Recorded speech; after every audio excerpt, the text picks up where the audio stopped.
Si vraiment Kagame est mort, c'est-à-dire il y a seulement un très petit noyau de gens à Kigali qui le sait. Si vraiment Kagame est mort, alors le président Macron le sait. Le président Museveni le sait. La CIA le sait. Alors le président Kisedeki le sait. Si c'est vraiment vrai, et si ces personnes le savent et le cachent, alors cela n'augure rien de bon, d'abord ni pour le Rwanda, ni pour l'Afrique, et même pour le monde en général. Si ce n'est pas Kagame qu'on voit, mais son sosie ou un masque qu'on voit, alors le Rwanda, l'Afrique et le monde seraient placés devant une prestigitation de haute technologie par les prestigitateurs bien entraînés. Un tel scénario montrerait que le prince des mensonges et des ténèbres est au sommet de sa victoire. Les enfants de la lumière sont appelés à combattre les mensonges et le père des mensonges. Mais le faire sans prière serait mener un combat perdu d'avance. Mais si de l'autre côté, si vraiment le président Kagame est bien vivant, mais que c'est une sorte de cache-cache qu'il joue devant son peuple, prétextant se protéger contre le Covid-19, alors cela veut dire que Kagame a un grand mépris pour son peuple et qu'il est même prêt à tout sacrifier, y compris son peuple, pour garder le pouvoir. Donc, Kagame mort ou vivant, le calvaire continue pour les Rwandais. Soyez bénis et à demain. Je me souviens, il y a 25 ans, nous étions réunis dans une ville appelée Detmold en Allemagne. Nous étions des Hutus, des Tutsis et des Européens qui avaient vécu au Rwanda et qui connaissaient bien le pays. Il y avait parmi nous des religieux, des pasteurs, des prêtres et des laïcs. Nous avions passé toute une semaine dans une communion de prière et de partage fraternel. Mais le soir du dernier jour de notre rencontre, nous avons vécu quelque chose d'extraordinaire. Les Tutsis qui étaient venus du Rwanda, quelques-uns étaient même nos amis, on se connaissait très bien, ils nous ont raconté leur calvaire pendant les génocides. Mais ils disaient tout cela dans un ton fraternel, sans haine ni rancune. Lorsqu'ils nous racontaient le mal qui a été fait à eux et à leur famille, les Hutus qui étaient là furent pris de pitié et de compassion. Les uns commencèrent à pleurer, d'autres s'agenouillèrent en disant ceci: « Vous les Tutsis ici présents, nous vous demandons franchement pardon pour ce mal extrême que les nôtres vous ont fait. » Les Tutsis qui étaient là furent touchés par ce geste des Hutus. Les uns se levèrent pour les embrasser et les consoler en disant ceci: « Votre douleur compatissante et votre demande de pardon nous ont touché le cœur et nous nous sentons franchement soulagés. Mais d'autre part, nous aussi les Tutsis ici présents, nous devrions demander pardon aux Hutus. Oui, nous demandons pardon pour les peines et les souffrances que les nôtres ont fait subir aux Hutus tout au long de l'histoire de notre pays. » Les Européens qui étaient là furent étonnés et ils disaient ceci: « C'est la première fois que nous entendons des paroles pareilles parmi les Rwandais. »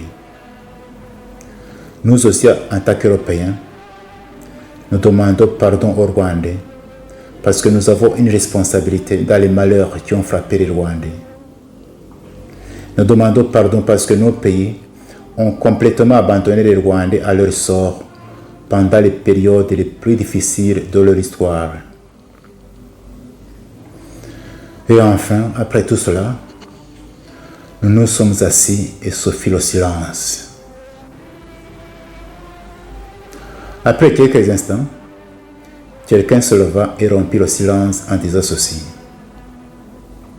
Je suis sûr que ce qui vient de se passer ici, c'est un miracle qui vient de Dieu. Je pense, disait-il, que nous devrions mettre par écrit ce que nous venons de vivre ici et inviter les Rwandais, nos compatriotes, à écouter la souffrance de l'autre, à se tenir dans la brèche et à demander pardon. Nous avons composé cet écrit et nous l'avons appelé Confession de Detmold. Detmold, c'est cet endroit où nous étions réunis. Vous pouvez trouver cette confession traduite en plusieurs langues sur son site confessiondedetmold.com ou sur la chaîne YouTube Dr Fulgence Loaiza. Parmi les gens qui ont signé cette confession, quelques-uns sont morts. Mais je ne doute pas que le Seigneur, notre Père commun, les a reçus dans son royaume éternel. À sa publication, c'est-à-dire à la fin de l'année 1996, cette confession a été différemment accueillie et appréciée.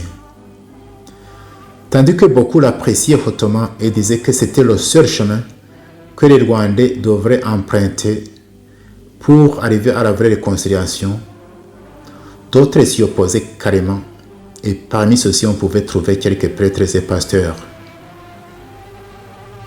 J'ai même entendu qu'à la radio Rwanda, à ce moment-là, on aurait diffusé la confession des Hutus seulement et laissé de côté la confession des Tutsis. Mais moi je pense que cette confession peut être une grande source d'inspiration pour la vraie réconciliation des Rwandais, c'est-à-dire la réconciliation entre les Rwandais eux-mêmes, mais aussi la réconciliation entre les Rwandais et leur histoire. Et ainsi les aider à sortir de cette impasse d'accusation mutuelle devant les tragédies qui ont endeuillé les Rwandais. Je conseillerais aussi à ceux qui liront cette confession de ne pas s'attarder inutilement sur sa lettre, mais plutôt sur son esprit. Il y a 3 leçons que nous pouvons tirer de cette confession. La première leçon est celle-ci. N'aie pas peur d'écouter la souffrance de l'autre et de la laisser pénétrer ton cœur. Deuxième leçon. N'aie pas peur d'exprimer tes propres souffrances, tes peines, tes peurs, mais alors sans haine ni rancune. Troisième leçon. N'aie pas peur de demander pardon à ce que tu as fait souffrir. Et si par hasard tu vis avec les victimes dont les bourreaux sont morts, et si d'autre part tu as des liens quelconques, réels ou perçus, proches ou lointains, avec ces bourreaux, n'aie pas peur de te tenir dans la brèche et de demander pardon. Comme ça, d'une façon presque miraculeuse, tu vas soigner beaucoup de blessures des Rwandais, des blessures du présent et du passé. Comme cette année, cette confession va célébrer son 25e anniversaire, je viendrai chaque jour tout au long de cette année sur cette chaîne pour voir voies et moyens de bâtir un Rwanda où il fait beau de vivre pour tous les enfants du Rwanda.